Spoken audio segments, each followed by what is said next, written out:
कहीं ऐसा तो नहीं है कि ये काम है 15 मिनट का और मोटर मज़ीद चल रही है 28 मिनट, आधे घंटे या 45 मिनट तक, और दिन में ये 3 टाइम चलती है। तो अस्सलाम वालेकुम वरहमतुल्लाहि वबरकातुहू। आज हम बात करेंगे पानी की मोटर की।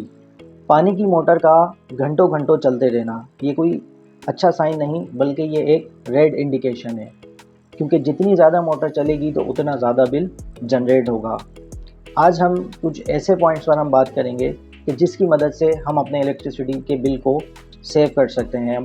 पानी की मोटर का काफ़ी देर तक चलते रहना, इसकी काफ़ी वजूहात हैं। गवर्नमेंट की मेन लाइन में पानी का ना होना, मोटर का छोटा साइज़ होना और टैंक की लेंथ का बहुत ज़्यादा होना, या जो आपकी मोटर है वो किस स्पेसिफिकेशन की है, वो क्या डिटेल है, वो आपको एक दफ़ा चेक करना है। मिसाल के तौर पर आपका टैंक का साइज़ है, ओवर हेड टैंक का आपका साइज़ है 4 फीट उसकी चौड़ाई है, लंबाई उसकी 5 फीट है और हाइट उसकी 3 फीट है। तो इस तरह से आपका जो टैंक का साइज़ निकलता है, सबसे पहले आप अपने ओवर हेड टैंक का साइज़ निकाल लीजिए। उसका तरीक़ेकार ये है, वो मैं आपको समझा देता हूँ। अगर आपके टैंक का साइज़ 3 फीट बाय 5 फीट यानी 3 फीट चौड़ाई, 5 फीट लंबाई और 3 फीट अगर उसकी हाइट है, तो इन तीनों को आप मल्टीप्लाई कर दीजिए। मल्टीप्लाई करने के बाद आंसर आता है 45 क्यूबिक फीट। 45 क्यूबिक फीट का मकसद ये है 1260 लीटर, यानी इस टंकी के अंदर 1260 लीटर पानी स्टोर किया जा सकता है। अब आपने करना ये है कि आपने सबसे पहले ये देखना है कि आपकी जो घर में लगी हुई मोटर मौजूद है, जो पानी नीचे से ऊपर की तरफ पहुंचा रही है, या वो डायरेक्टली पानी ज़मीन से लेकर ओवरहेड टैंक को वो सप्लाई कर रही है। गवर्नमेंट की जो लाइन है उसमें पानी मौजूद भी है या नहीं। आपके पास जो पंप लगा हुआ है वो बोतल पंप है या डोंकी पंप है या ब्लॉक पंप है, इस तरह के बहुत सारे अगर वो किसी भी टाइप का पंप है, उसकी टेक्निकल आपने डिटेल ले लेनी है। आपने उसकी स्पेसिफिकेशन को स्टडी करना है, वो उसको आपने एक दफ़ा ये देख लेना है कि मेरे घर में जो पंप लगा हुआ है उसकी स्पेसिफिकेशन क्या है। और तमाम एक नॉर्मल जो भी अच्छी ब्रांडेड मोटर्स होती हैं उसके आगे डिटेल लिखी हुई होती है कि ये मोटर कितने वॉट की है, ये मोटर इस मोटर की बिजली की कंजप्शन क्या है, इस मोटर के इनपुट वोल्टेजेस क्या हैं, ये कितने एचपी की है, इसका वेट कितना है और इसका प्रेशर, हेड प्रेशर कितना है, इसका ग्राउंड प्रेशर कितना है। अगर वो 0.5 एचपी की मोटर है या वो 1 एचपी की मोटर है, तो उसका पर लीटर हेड प्रेशर क्या है।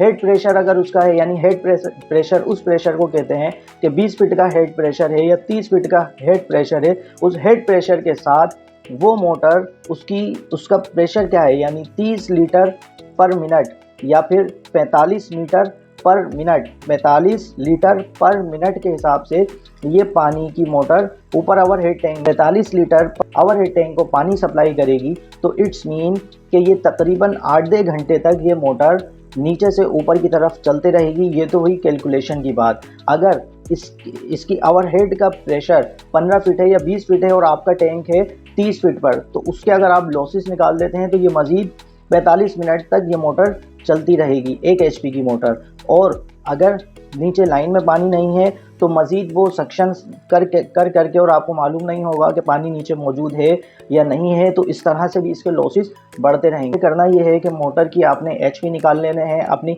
टैंक का आपने क्यूबिक फीट निकाल लेने हैं। क्यूबिक फीट का भी मैंने आपको बताया है, चौड़ाई, लंबाई और हाइट। आप इन तीनों कैलकुलेशंस को मल्टीप्लाई कर दीजिए, इससे आपका क्यूबिक फीट निकल जाएगा। क्यूबिक फीट का मकसद ये है कि 1 क्यूबिक फीट के अंदर 45 क्यूबिक फीट अगर निकल जाते हैं तो 1 क्यूबिक फीट के अंदर 28 लीटर पानी जमा हो सकता है। आपके टैंक का जो साइज़ है यानी वो 45 क्यूबिक फीट है, 45 क्यूबिक फीट को आप मल्टीप्लाई कर दीजिए 28.2 से, 28.2 लीटर से, तो रिज़ल्ट आ जाएगा 1260। ये एग्जाम्पल देने के लिए मैं आपको समझा रहा हूँ। अगर किसी का टैंक है 12 फीट बाय 3 फीट या 18 फीट या XYZ कोई भी उसका साइज़ है, या 4 बाय 4 फीट और डेप्थ उसकी 4 फीट, तो यूँ भी आप इसको इस तरह से निकाल सकते हैं, तो वो आपका क्यूबिक फीट आ जाएगा और वो लीटर की क्वांटिटी आपको मालूम हो जाएगी। मेरे पास जो टैंक है या ओवर हेड टैंक है, अंडरग्राउंड टैंक है, तो उसकी लीटर कैपेसिटी क्या है, उसकी स्पेस कैपेसिटी क्या है।